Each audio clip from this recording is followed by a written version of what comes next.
Hello, I am Eva Guerda Rodriguez. I am an ICTE developer in English as a foreign language at the Université de Paris and a PhD candidate also at the Université de Paris, Laboratoire, EDA.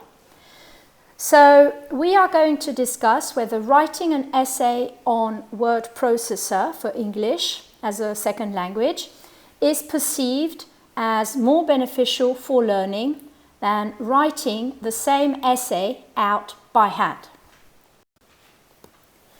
The subject this study investigates are 80 third-year undergraduate students who were studying English for social sciences at a French university. So we changed the assessment system. Before, they were not allowed to use the internet or a dictionary to help them to prepare. At the year of the investigation, they could use reference materials. So the new format had the students write an essay on their computer with word processing software rather than writing it out by hand. So before, the students had a double task. They had to read an article from the press, which they had to present, and to handwrite a final essay without using the internet or a dictionary to help them. And so they were assessed in two skills, reading and writing. At the time of the investigation, they only had to write an essay, and they had to account for 10 items they would have looked up using reference materials for linguistic and subject matter related content. The implications of the new paradigm were actually quite significant. Before, we were assessing language proficiency and prior knowledge, as Bourguignon identified as being often the case in the French assessment system. By shifting the paradigm, we meant to enhance learning. With the new format, we downplayed the role of declarative knowledge, a concept identified by Anderson in 1994, in long-term memory by allowing the use of reference materials, and thus we released the burden on working memory. Working memory was discovered by Baddeley in 1990. In this case, declarative knowledge is either linguistic, lexicon, orthography, syntax, grammar, or related to the topic.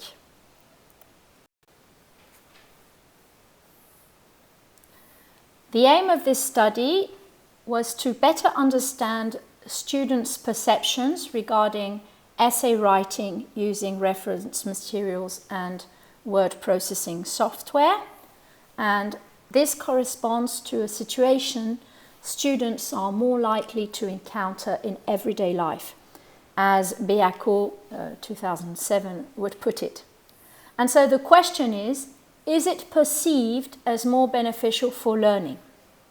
Now, the investigation is not about actual learning outcomes, but about the students' perceptions, their impressions.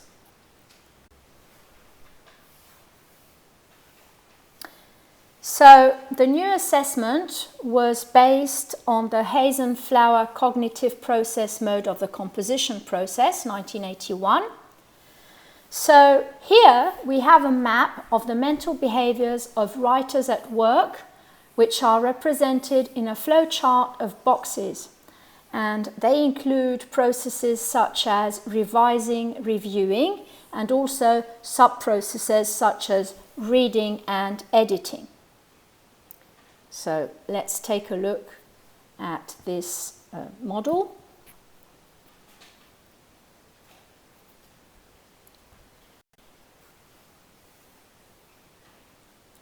So here we can see that at all the three stages of the planning, translating, revising, monitoring is also taking place. And so this process, it was hypothesized by Hayes and Flowers, is not linear as it was previously thought, but recurrent. So in our new assignment, we were aiming to help working memory and long-term memory by using reference materials, thus downplaying the role of long-term memory. By requesting a list of 10 items the students would have looked up using reference materials, we meant to encourage the students to revise, review, and edit their first draft.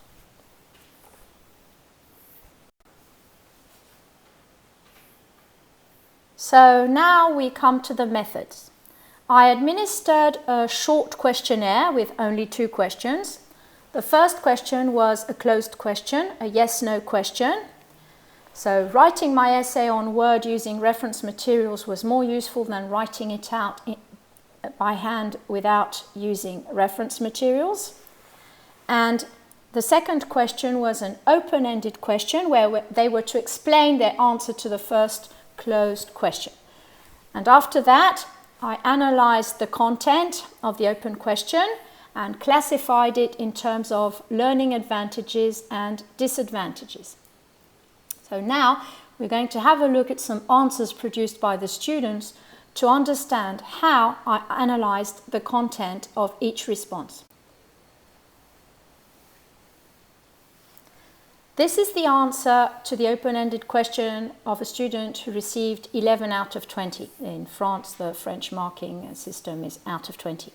So she said, it was not at all useful because we spent more time looking for information rather than answering the actual question. So here I classified the student's response as containing only 1 disadvantage and no advantage whatsoever. This is the response of a student who received 16 and half out of 20, which is a very good mark.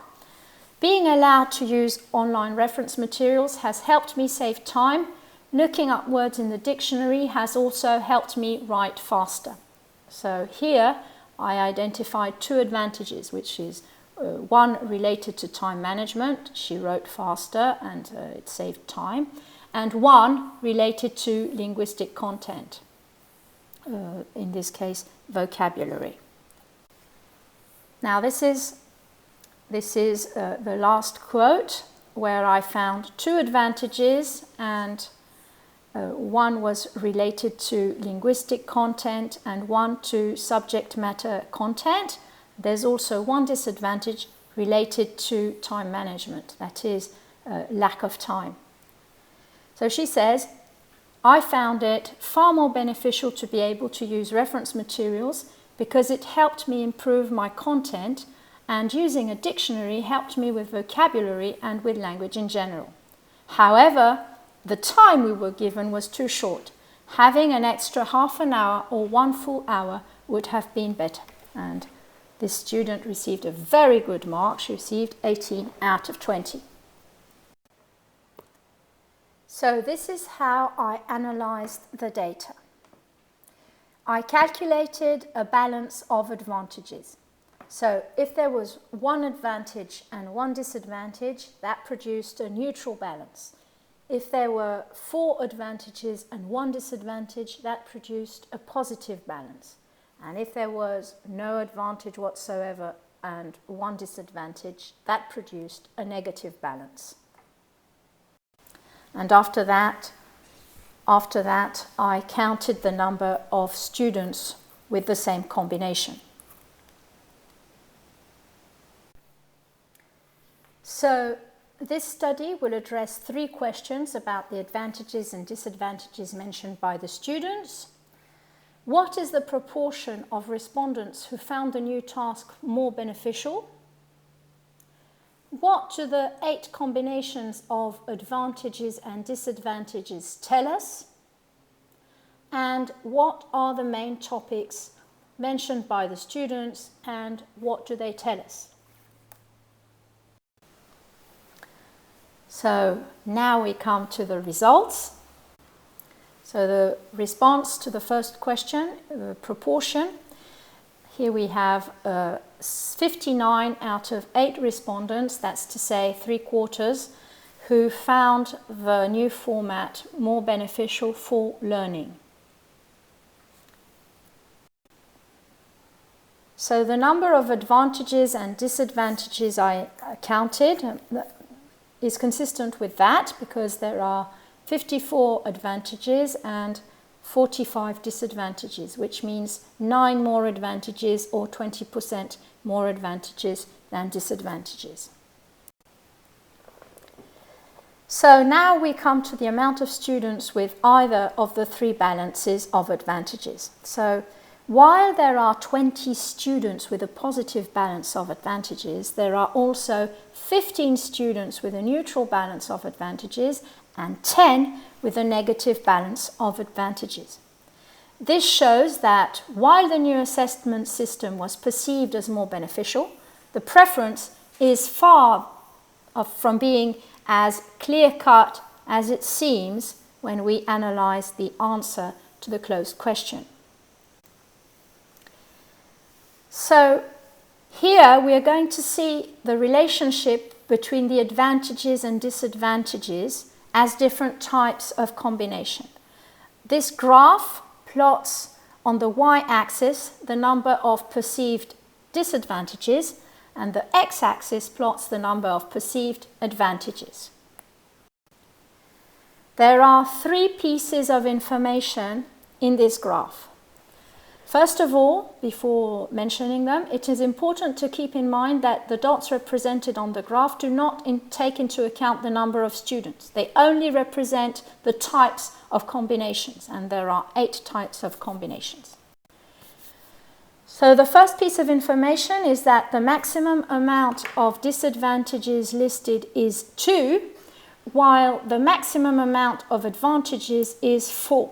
So this is consistent with the response to the closed question about the proportion of students who found it more beneficial. That's to say that the amount of students who found it more beneficial is higher, but the number of advantages listed is also higher compared to the disadvantages. I mean the maximum amount of each.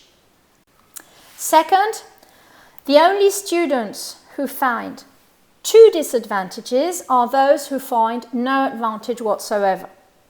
So very unhappy, basically.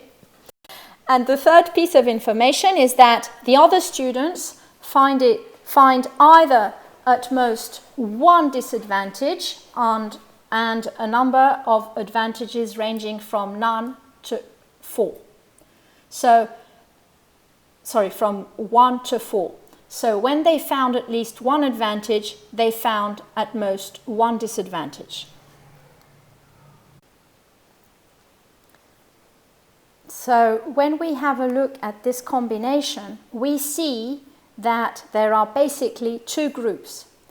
Those who find only disadvantages and those who find at most 1 disadvantage or 1 or several advantages.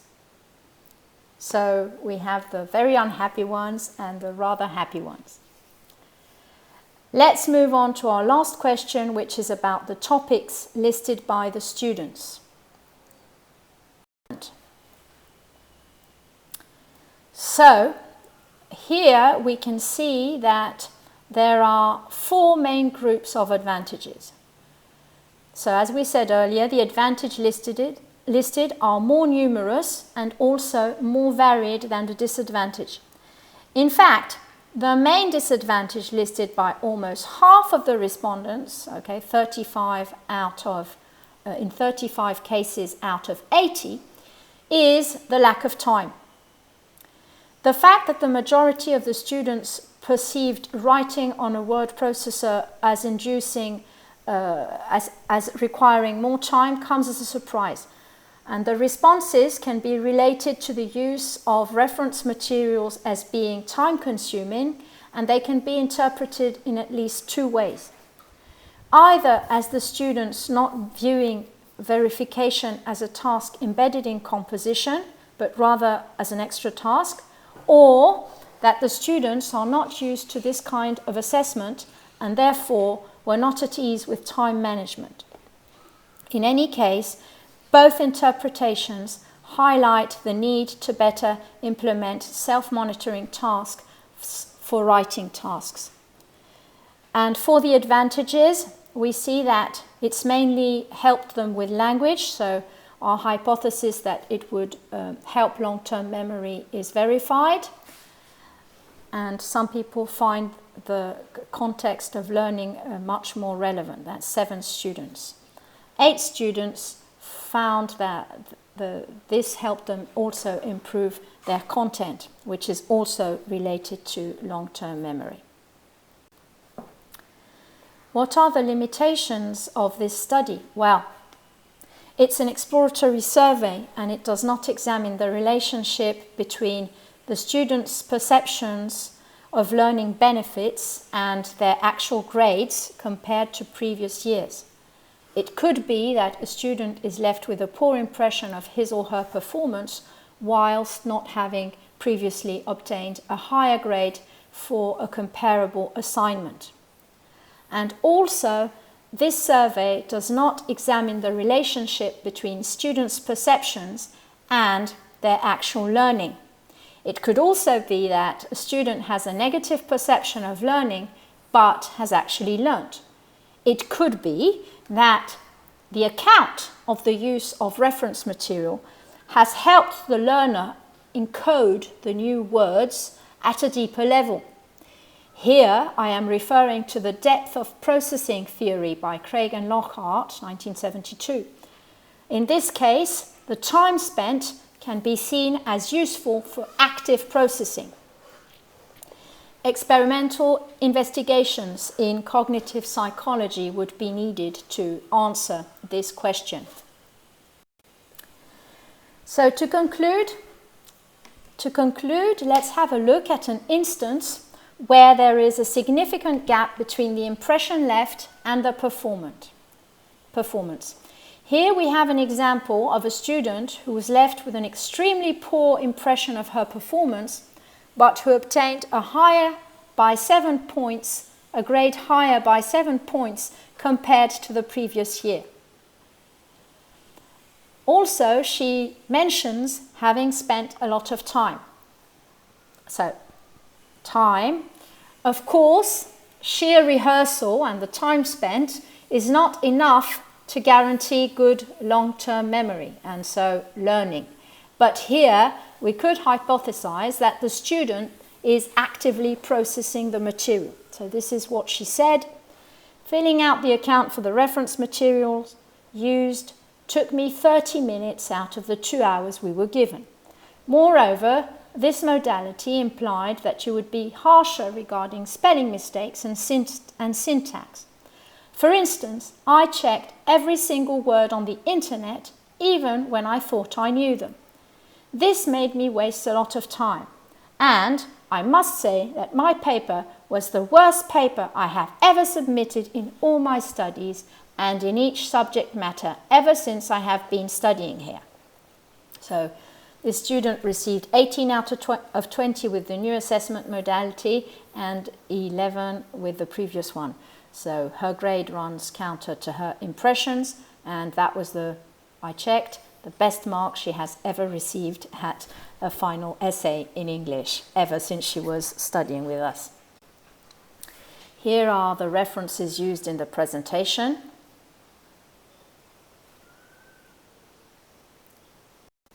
Thank you for listening.